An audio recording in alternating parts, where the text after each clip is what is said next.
I graduated as BS Physical Therapy for batch 2001. And then, bakit PT sabi nila? Kasi pag nag-PT daw, maganda yung opportunity pag nag-abroad.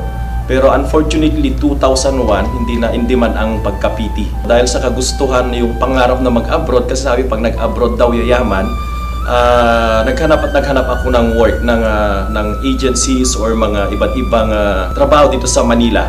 So lumuwas ako dito sa Manila, 2001, ayun, naghanap ako ng mga work. So for 1 year, hindi ako nakapaghanap.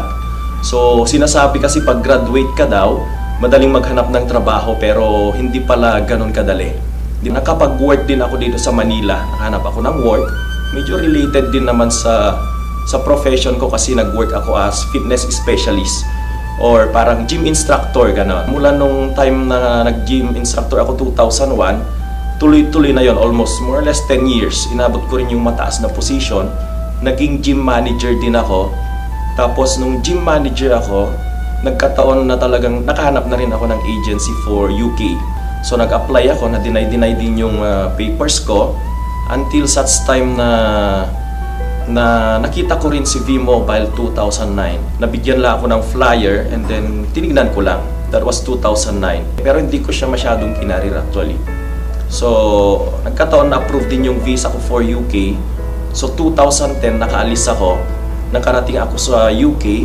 More or less 6 months lang ako sa UK. Nakita ko yung mga kasama ko dito sa Pinas na talagang umasenso din dito sa V-Mobile. So sabi ko parang totoo yata yung negosyong yun, sabi ko habang nasa UK ako. So nung 1 year na ako sa UK, nag-decide ako na umuwi dito sa Pilipinas, 1 year lang.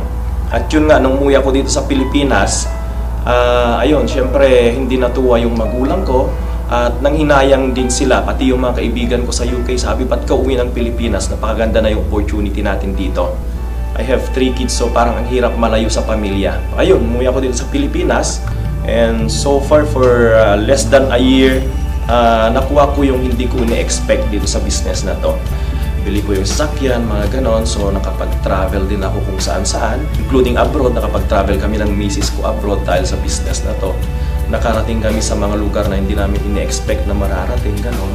Ang kagandahan kasi dito sa V-Mobile, yun nga, pag sineryoso mo talaga siya, makukuha mo talaga yung sinasabi nating yung big promise ng V-Mobile na yung time and financial freedom. Sabi ko kasi sa sarili ko mismo, hindi ko iniisip na kumbaga yung kikitain ko doon sa taong kausap ko.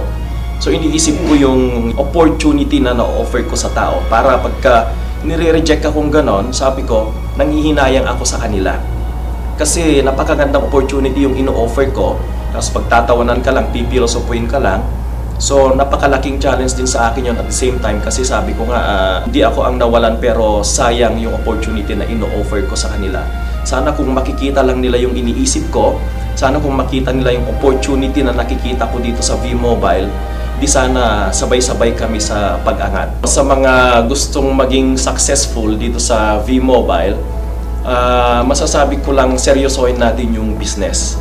Kasi sobrang importante yung pagiging seryoso natin. Sabi ko nga na kung hindi naman natin seryosohin yung business, it will be useless. Kahit gaano kaganda yung pinapakita namin na trainings, gaano kaganda yung company natin, at kung gaano kaganda yung produkto natin, kung hindi naman natin isa sa puso yung bawat tinuturo, yung commitment natin ay kulang, so magiging useless din siya. So advice ko, yun nga, seryosohin natin.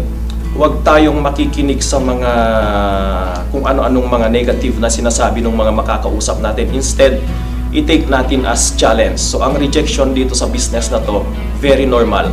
Ngayon, maging matatag lang. Hindi ko naman sinasabing madali si V-Mobile. Pero kung ginawa mo siya ng tama, sobrang dali and it will be, kumbaga, sobrang sulit. So pagtutulungan natin, hindi naman kayo magsosolo sa business na to. Nandito kami para makipagtulungan sa inyo.